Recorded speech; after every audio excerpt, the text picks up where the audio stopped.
ठीक है, फिर साइन करो और बताओ अपना secret. No, I'm not wasting it. एक बार दोबारा सोच ले please. No, I'm not wasting it. I'm not 3 wasting. हफ्ते बचे हैं अभी। Yeah. हाँ please Emotion, don't let emotions take over your mind. Please मत कर।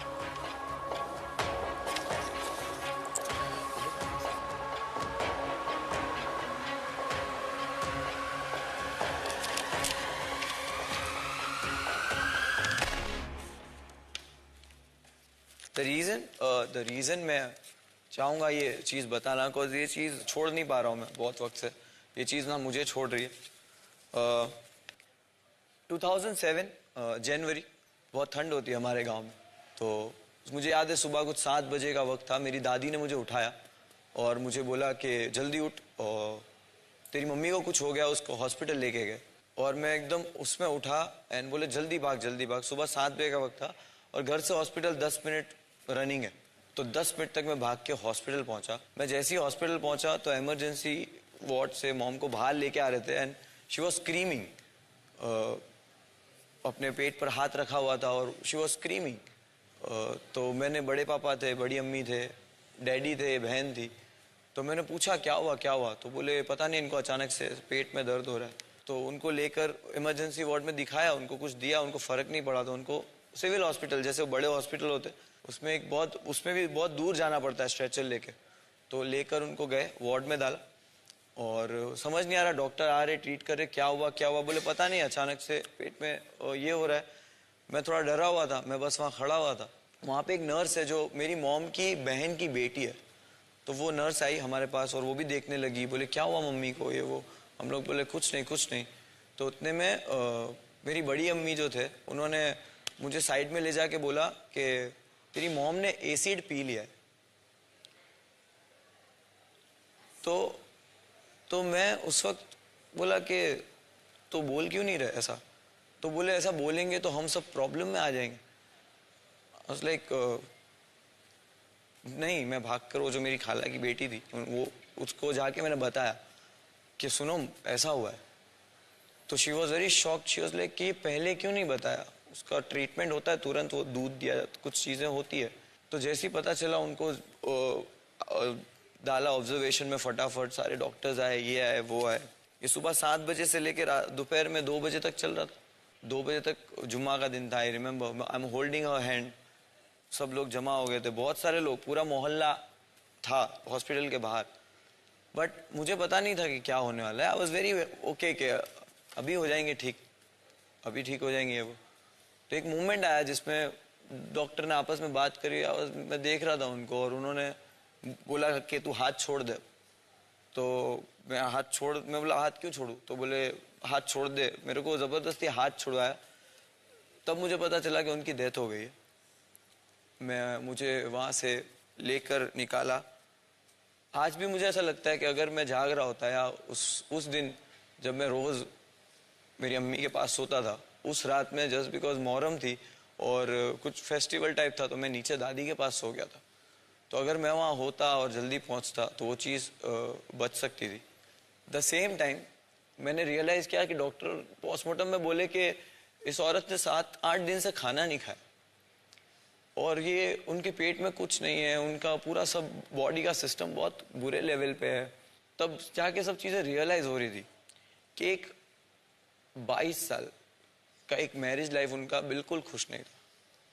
पूरी लाइफ, पूरा बचपन मैंने अपनी माँ को मार खाते हुए देखा, या पूरा बचपन मैंने अपने घर में सिर्फ झगड़े देखे। और उसके दौरान हम इतने छोटे थे कि मॉम, वो जो यहाँ पे जो टास्क आते हैं ना, वो चक्री वाला, पापड़ वाला, वो सब मेरे को मेरी मॉम की इसलिए याद दिलाते क्योंकि मेरी मॉम घर चलाती थी ये सब करके। डैड अपनी ही दुनिया में थे मस्त, वो अपना ही सब करते थे। तो आई रिमेम्बर वो चक्री बनाना मेरे को इसके लिए आता है क्योंकि मैं बनाता था। पापड़ बनाते थे, वो हम बेचने जाते थे। तो ये मॉम करती थी और डैड का लाइफ एकदम अलग ही था। डैड दादी सबका अलग था। उनको उतना इज्जत कभी नहीं मिली उस घर में। मॉम को ऐसी लाइफ वो जी रही थी। प्लस मेरी एक बहन ने अपनी मर्जी से सिर्फ शादी की थी मेरी मॉम की 2 महीने पहले उनकी डेथ के। तो उस बहन की शादी का ब्लेम पूरे घर ने मेरी मॉम पे डाला। और वो ईयर 2007 मेरी फैमिली के लिए इतना बुरा था कि घर के बर्तन बेच के खाना आ रहा था। मेरी मॉम पे बहुत सारे प्रेशर थे और उसमें से सबसे बड़ा प्रेशर एक ये था कि उन पे 3,500 रुपए का कर्जा था। वो भी घर चलाने के लिए उन्होंने वो कर्जा लिया था। और वो आदमी आके गेट पे खड़े रह के बोलता था, कहाँ है वो, मेरे पैसे नहीं मिले, ब्याज का पैसा है, 700 रुपया देना है ये महीने का। तो 3,500 रुपये वी न्यू, और डैड का तो छोड़ ही दो सब, 3,500 रुपया कर्जा था जिसका टेंशन था मेरी मॉम को। तो आज भी मुझे वो चीज छोड़ नहीं पा रही है कि मैं वहां सोया क्यों नहीं, मैं वहां पहले हॉस्पिटल पहुंचा क्यों नहीं, मेरे पास 3,500 रुपये क्यों नहीं थे। आज अगर मैं आज इतना पैसा कमा रहा हूं या कहीं से भी पैसा आ रहा है, उस पैसे का क्या फायदा कि वो जब इस्तेमाल ही मेरे को नहीं आ रहा। मेरे दिल से दिमाग से ये चीज नहीं जा रही कि कोई एक रीजन नहीं था कि उन्होंने ये डिसीजन लिया। पूरा मोहल्ला हॉस्पिटल के बाहर इसलिए खड़ा था क्योंकि जब कोई बीमार भी होता था तो मेरी अम्मी फ्रूट लेके उनके घर जाती थी। वो सोचते थे कि ये क्यों आई फ्रूट लेके। तो मेरी मॉम ऐसी थी कि जो हॉस्पिटल में भी थे तो पूरा मोहल्ला हॉस्पिटल आके खड़ा था। She was very good lady. She was very strong, very strong. There wasn't one reason. बहुत सारे रीजन थे जिसकी वजह से उन्होंने वो डिसीजन लिया। And I feel कि मैंने पूछा क्यों नहीं उनको। जब मुझे याद आता है कि 2-3 दिन से वो चुप चुप बैठे रहते थे तो मैंने एक भी बार उनसे पूछा क्यों नहीं। तो I think नवर, मुझे किसी की माँ की आवाज सुनता हूँ या किसी को मैं रोता हुआ देखता हूँ, किसी औरत को, मेरे को मेरी माँ की याद आती है। The reason I don't like fighting, the reason I don't want to fight with anyone, मेरा पूरा बचपन झगड़े देखते हुए गुजरा है। मुझे नहीं चिल्लाना।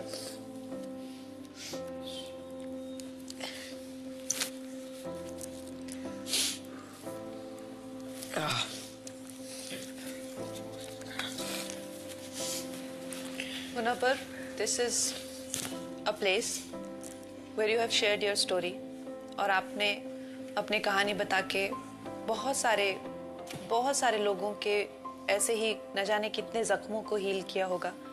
क्योंकि हम सब देखते आए हैं पेरेंटल प्रॉब्लम्स जो भी रहती है वो सब फेस करते हैं, but nothing can fulfil a parents loss. और खासकर मदर का जो लॉस है, I will not tell you कि हाँ you know it's okay and this and that, it is not okay. And एक जो माता होती हैं उसका अपने बच्चे के साथ एक अलग तरीके का कनेक्शन होता है and we are very sorry for that. हम कह नहीं सकते कि how sorry we are for that, मगर लाइक आई सेड कि आपको उन्होंने जो अपब्रिंगिंग दी है, जैसा आपने इस सिचुएशन से सीखा है and the kind of man you want to be, it is amazing. आज देख लीजिए जैसे भी आपके बारे में सब बात करते हैं। The relationship I had, I never abused, I never raised my hand. I always wanted, let's not fight. That's the reason I was in a mentally abused. But मुझे किसी को बदनाम करके खुद को प्रूफ नहीं करना है, so I don't want to talk about that. लेकिन मुनव्वर, आज आपने अपनी ये कहानी शेयर करके आपको पता नहीं है आप लोगों की नजरों में और उनके दिलों में और भी ज्यादा उठ गए हो और आपका कनेक्शन लोगों के साथ और भी ज्यादा स्ट्रांग हो गया है और मजबूत हो गया है। ये शो आपको ये प्लेटफॉर्म भी देता है कि हम अपना दर्द दुनिया के साथ शेयर कर सके। हम हमेशा कहते हैं ना कि कोई सुनने वाला नहीं है। आपको पता है जो थेरेपी है उसका मेन बेसिस यही होता है कि आपको कोई सुनता है। उसका सिर्फ और सिर्फ एक ही बेसिस होता है, वो आपको ना कोई सजेशन देते हैं और ना ही वो आपको कुछ करने को बोलते हैं और ना ही कोई दवाई। जो थेरेपी होती है, साइकोलॉजिकल थेरेपी, उसका सिर्फ एक ही कॉन्सेप्ट है कि आपको कोई सुने, आप अपनी भावनाओं को जाहिर करें और आपकी भावनाओं को कोई सुने। मुझे लगता है हमें इतना बड़ा प्लेटफॉर्म मिला है, हम अपनी जो भी हैं, चाहे गेम खेलें, अपने अरीना में टास्क करें, अपनी कहानियां शेयर करें, नए रिश्ते बनाएं, अपने पुराने जख्म हील करें। लेकिन ये जो पूरा overall wholesome experience of this show है वो तभी होगा जब हम लोग पूरा खुल के दिल और जान से इस शो में पार्टिसिपेट करेंगे। और आज मुनव्वर ने वो जो इसकी, मुझे पता है ये आसान नहीं था, ये बिल्कुल भी आसान नहीं था। एक इंसान की कई वॉल्स होती हैं, साइकोलॉजिकल, इमोशनल, मेंटल, और जो लोग हमेशा स्ट्रांग बन के रहना चाहते हैं उनको अच्छा नहीं लगता कि दुनिया उनकी कोई भी कमजोरी देखे। जो वनरेबिलिटी है, उनके सॉफ्ट स्पॉट हैं, उनको हमेशा अटैक कर सकते हैं, लेकिन फिर भी that's why I said it is an act of courage. और मैं अपने एक्सपीरियंस से बताऊंगी कि चाहे कुछ भी मैंने अपनी जिंदगी में, चाहे मेरा अपने फादर के साथ में जो एक इंजर्ड रिलेशनशिप था, या फिजिकल अब्यूज, या स्ट्रगल, या बुलिंग, या जो भी मैंने शेयर किया, मुझे लोगों से इतना प्यार मिला है, इतनी अंडरस्टैंडिंग मिली है, जबकि मैं तो बहुत छोटी और सिंगल लड़की थी जब मेरे साथ ये चीजें हुई। मैं एक्चुअली एक टीनेजर थी। तो मुझे लगता है कि दुनिया में आपको बहुत प्यार मिलेगा जब भी आप अपनी वनरेबिलिटी दुनिया को बताएंगे, अपने सीक्रेट्स दुनिया को बताएंगे। That's what I feel. And Munawar, we are with you in this, in your pain and in your loss. And we appreciate कि आपने हमें इस लायक समझा कि आपने अपना दर्द हमारे साथ बांटा। और आप खुद ये महसूस करेंगे कि अब you feel free of this, जो एक बेड़ियां आपको जकड़ के रखती हैं आपके पास्ट की। और आपको, जैसे आपने कहा कि आपको कहीं लगता है कि काश आप उस दिन सोए नहीं होते, कि काश आप उस दिन उठे नहीं होते, कि काश आप दिन कहीं और होते, या काश आपने 3 दिन पहले पूछ लिया होता। तो ये सब जो बातें हैं, ये जो आज आपने यहाँ पे कन्फेस की हैं, आपने सबके सामने शेयर की हैं, ये बातें आप यकीन मानिए हम सब में बट गई हैं। इनका भार हम सब में बट गया है। और आप ये 1-2 दिन में डेफिनेटली फील करेंगे कि कंगना जो कह रही थी वो उसने सही कहा था।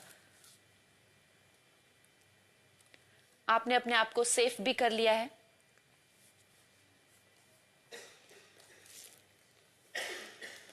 Thank you.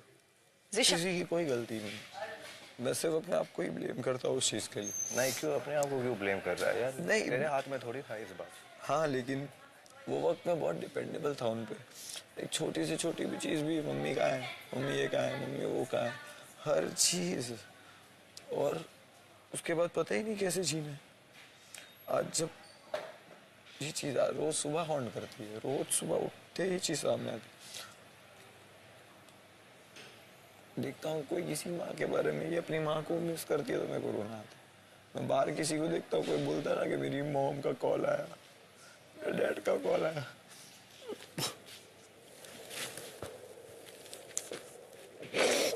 मेरे को बहुत बुरा लगता है।